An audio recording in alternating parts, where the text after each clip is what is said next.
Have you ever wondered how the greatest salespeople in the world get to sell anything to anyone? You see, personally, I have bought several programs, whether it was worth $500, $997, 1,000, 2,000, 10,000 plus. All of them. I have bought almost all of them. But every single time I personally bought something as a buyer, I noticed a pattern in all the salespeople that sold me the same thing, whether it was from a sales call or it was from a sales presentation. And in this video, I'm going to share with you the same pattern that after I applied them into my own way of selling, I started selling more and started selling more premium. Now I'm going to divide this video into three parts. The first part is where I'm going to share with you what this particular pattern is, and then the second part of the video I'm going to share with you how you can use it to sell anything to anyone, and then in the third part I'm going to show you how you can use this pattern to start selling premium.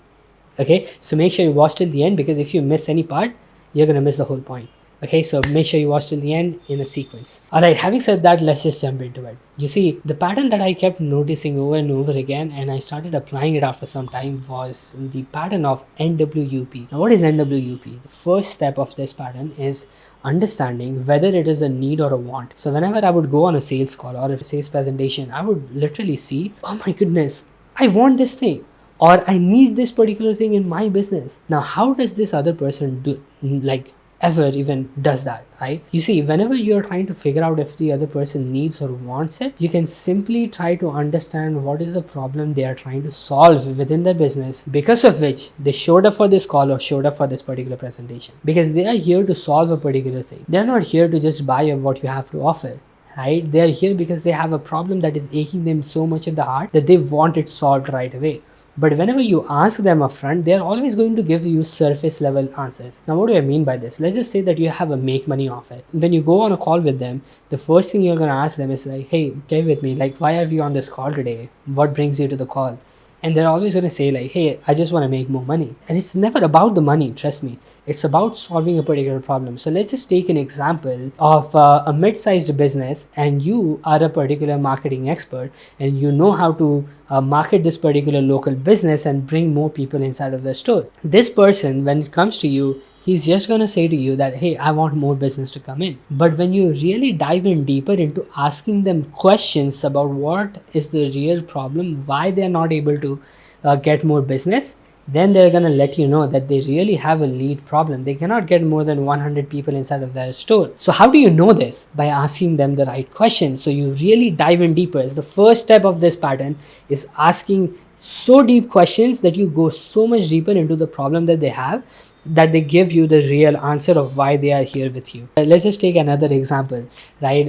Let's just say that you've been a salesman for a while, and whenever you tell people that you are a salesman, they just give you a pen and ask you to sell you this pen, right?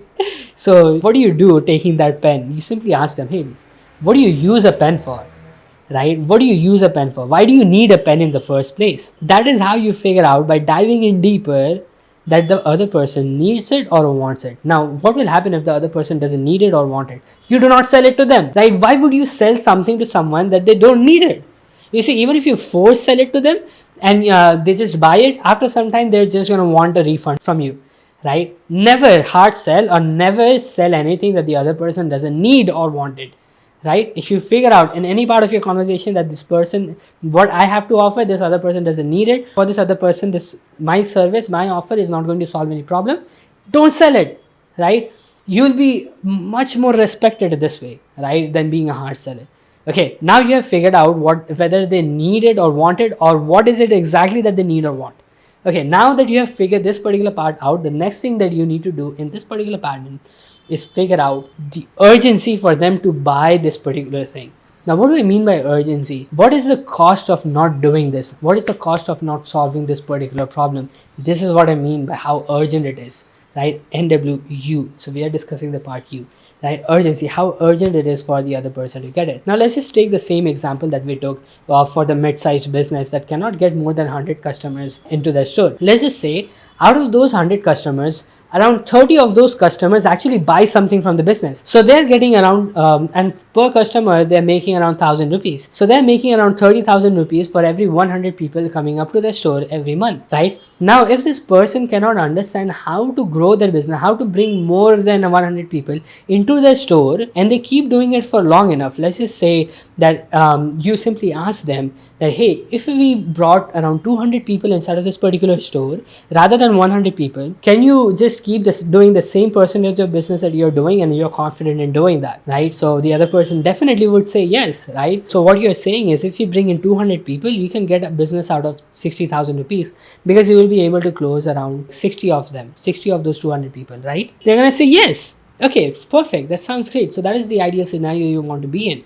What if I told you that in the next 3 months we can help you do that, but if you do not solve this particular problem within the next 3 months or 6 months, what you're telling me that you're going to lose 30,000 rupees in business every single month just because you haven't solved this problem? Let the other person say yes or no to that, because he is going to close himself on it. And that is how you're going to get the other person to close on your own offer, because they're going to see how urgent it is for them to solve this particular problem, because this particular person is going to lose 30,000 rupees every single month if they do not solve this particular problem, right? Over a period of 6 months, they're going to lose 1,80,000 rupees if they do not solve this particular problem and choose to keep it. See what I mean?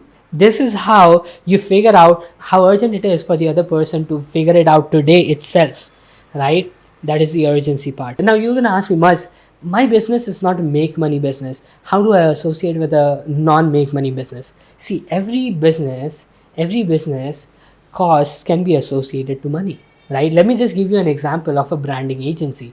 Now let's just say that you're a branding agency. Now this is a creative work. How can you assign a number to a creative work? You do not assign a number to a creative work. You're not assigning a number to your service that you're doing. You're assigning a number to the problem that you're trying to solve. Let's just say that this particular company that I just talked about is a food brand, right? And they're printing out packages for more than 1,000 products every single month. Now what would happen? Now they have already decided to change the branding, but what will be the cost of doing it with the wrong person? So if they went ahead and did it with the wrong person, and they got a really bad branding from them, and they went ahead and printed it out to the 1,000 products, and the customers don't feel it, and they're going to lose business just because of the packaging and so on and so forth. You see how risky is that for that particular company? First thing is that is going to happen is that their sales are going to go down. The second thing is they would have to redo the whole process all over again. That will have to incur the cost of doing the branding all over again.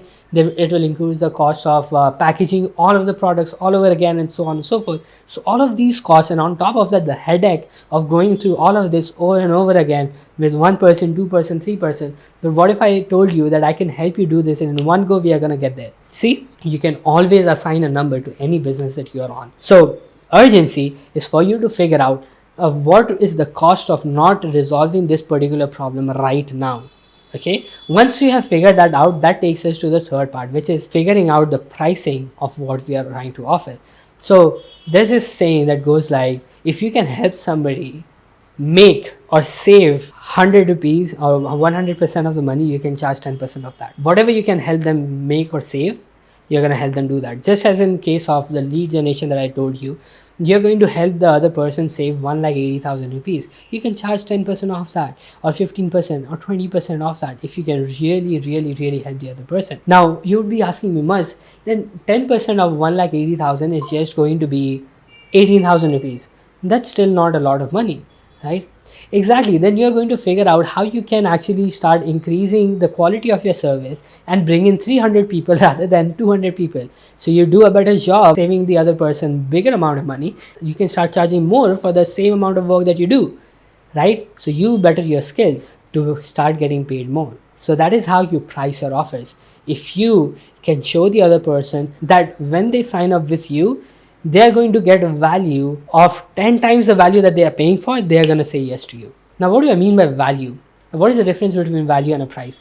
A value is what they get when they pay to join your service or join your program or join your coach consultation, whatever it is the value that they get, is something that they get when they join your program, and the price is what they pay to get the value. So once you do this, once you understand that if you can 10x the value, you can charge 1x the price. The more you increase the value, the more you can start charging. So that is exactly how you can use this particular pattern to sell anything to anyone. Simply understand whether they need this or want this. The second thing is how urgent it is for them to buy this, and finally price it at a point where you are providing 10 times the value and it is a sale. So now that we understand how the pattern works, let's understand how we can sell our offers at a premium price. Okay, hear me out very carefully. Place your offers as a want rather than a need. I'm going to say this again. Place your offers as a want rather than a need. Now, what do I mean by this? You see, let me give you a really good example. Think about the car that you want to have in your life. Let's just say that you want to buy a Mustang GT, right? You really desire to have that. You know the reason you do not have the car right now? It may be because you do not have the money for it, and it may be because you do not have access, you do not have the place to keep it. You do not have the resources to manage it every single month, right? But if you had the money, would you go ahead and buy it if you had enough money? Yes, exactly, right? So you see, when you are selling a want, you do not have to go ahead and find the customers for it. You just attract them because people are already looking for the wants, for their wants, right? They are already sold, they already need it, they have needed it for a very long time, they have it urgent. The urgency is also present over there. It's because they have wanted it all along. For all these years they have desired it. So as soon as they get the access to the money, they're gonna come in. And for the price, if you give them a really good price and everything, they're gonna buy. Let me show you. If you simply place your offer as a want, it wouldn't matter how much you price them, how much you price your offers. Okay, let me give you an example. Let's just take an example of the same Mustang GT. Let's just say the Mustang GT cost what, 80 lakh rupees or something, right? I don't know the price, so please do not come at the comment and say, hey Mustang GT is not gonna cost 80 lakh rupees, right? It can be more, it can be less. I'm just giving an example. So let's just say it costs 80 lakh rupees. Now it costs 80 lakh rupees in this particular dealership, and there's another dealership by the end of this road where that dealership is making a business of 1 crore by selling the same Mustang that this particular dealership sold at 80 lakh rupees, right? But that dealership made around 1 crore rather than 80 lakh. You'll be asking, Muz, how is that even possible, right? Why would somebody pay for the Mustang 20 lakh rupees more when they could get it over here at 8 lakh rupees? You see, premium buyers are not worried about the price. That is the first thing, right? But Mustang is a commodity. We never asked why, what is the other dealership actually sold to this particular client for which they are paying 20 lakh rupees extra. You see, like, premium buyers always look for comfort, right? Always look for or things they wouldn't have to worry about. So if the other dealership simply offered them services of 3 years where they would come to your home to pick up the Mustang in a safety van, and they would take it to the dealership or the service center, they would do the servicing and bring it back home to your house safely without a scratch and all of that. And even if there was any scratch, they would give you a 3-year warranty,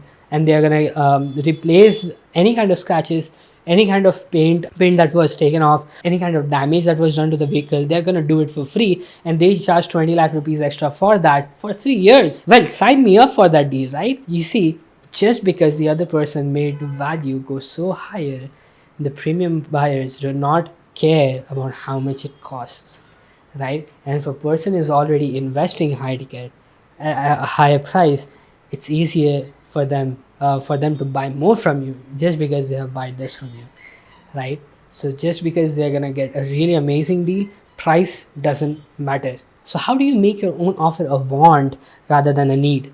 Okay, there are 2 ways you can do that. The first thing is you can serve faster. You see, it doesn't matter what service industry you're in or what product you have got. If that product or a service can help your customers or your clients achieve the result 2 times faster than anybody else in the market, or 10 times faster than anybody else in the market, they're gonna be ready to pay a premium price to you rather than a cheaper price to them, just because you got them to the results faster. The second way you can do this is becoming desirable, becoming the person who people would want to work with. Now, how do you do that? By actually becoming the person. That is first, by learning, by investing in learning, by buying different stuff from somebody else, becoming the best buyer in the market, and learner by actually buying all the coaching programs that you have got to become a better person. You have learned so much, you have become the person. Now when you go out on the market and you are putting your content out there, people see that you are somebody who has learned something from someone, and you are coming up as a genuine person. Because if you haven't invested in yourself, then it's going to be a really hard time for getting somebody else to invest in you. See what I mean? So become a premium buyer. Okay, when you do that, when you are personally a premium buyer, asking for somebody to pay you a premium amount won't be a difficulty, because you know how it feels to buy something that is of that much value. You see, I could never imagine charging $10,000 for my offer if I hadn't paid that amount to somebody else. So become a buyer before you become a seller, because when you become a buyer, you know selling becomes easier. Because remember, selling is the ultimate service you can offer someone when you genuinely want to transform their life. So go ahead and start selling anything to anyone, but more importantly, know that you're here to solve a problem, and be ready to solve the problem just because you're here to transform their lives. I'm gonna see you on the next one.